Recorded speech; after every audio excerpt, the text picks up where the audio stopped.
Ukraine को टुकड़े टुकड़े करने की तैयारी। सामने आया रूस का नया एक्शन प्लान। कोरिया प्लान पर काम कर रहा रूस। यूक्रेन का बंटवारा करना चाहता है रूस यूक्रेन के बीच युद्ध को 1 महीना गुजर गया है। 33वें दिन में युद्ध पहुंच गया।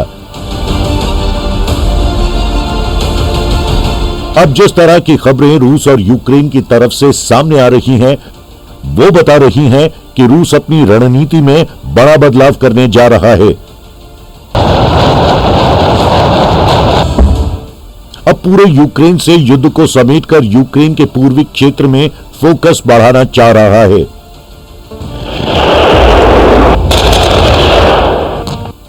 डोनाबास इलाके में नियंत्रण बढ़ाना चाह रहा है रूस। इसके साथ ही रूस का इरादा यूक्रेन के समुद्री संपर्क को भी खत्म करना है। इस तरह के संकेत वॉर जोन से आने लगे हैं, लेकिन इस पर बड़ा बयान यूक्रेन के खुफिया प्रमुख किरिलो बुडानोव की तरफ से सामने आया।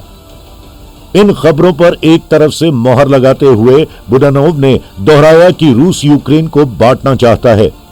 बुडानोव ने कहा, रूस उत्तर और दक्षिण कोरिया की तरह देश को 2 भागों में विभाजित करने की कोशिश कर रहा है। रूसी राष्ट्रपति व्लादिमीर पुतिन समझ चुके हैं कि वे पूरे यूक्रेन को निगल नहीं सकेंगे, इसीलिए वे कोरियाई मॉडल के तहत यूक्रेन को विभाजित कर सकते हैं।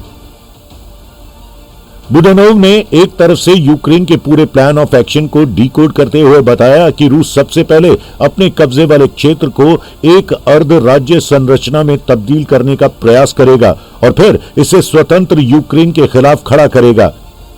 रूस यूक्रेन युद्ध में जनमत शब्द का शोर बढ़ता ही जा रहा है। चर्चा गर्म है कि रूस पूर्वी यूक्रेन में जनमत वाला वही दाव चल सकता है जिसका इस्तेमाल वो साल 2014 में क्रिमिया में कर चुका है।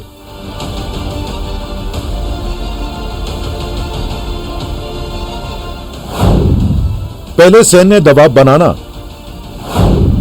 फिर जनमत करवाना और फिर हो गया विवादित इलाके का रूस में विलय। रूस की यही रीति रही है। वो इसी तर्ज पर अब 33 दिनों के युद्ध के बाद आगे की तैयारी में दिख रहा है। पूर्वी यूक्रेन में स्थित लुहांस्क इलाके में जल्द ही जनमत संग्रह के जरिए रूस में शामिल होने की राय को दुनिया के सामने रखा जा सकता है। इस इलाके के एक हिस्से पर रूस समर्थित विद्रोहियों का 2014 से कब्जा है। पिछले 1 महीने के युद्ध में रूसी सेना के समर्थन में ये विद्रोही अब पूरे लुहांस्का पर काबिज हो गए हैं।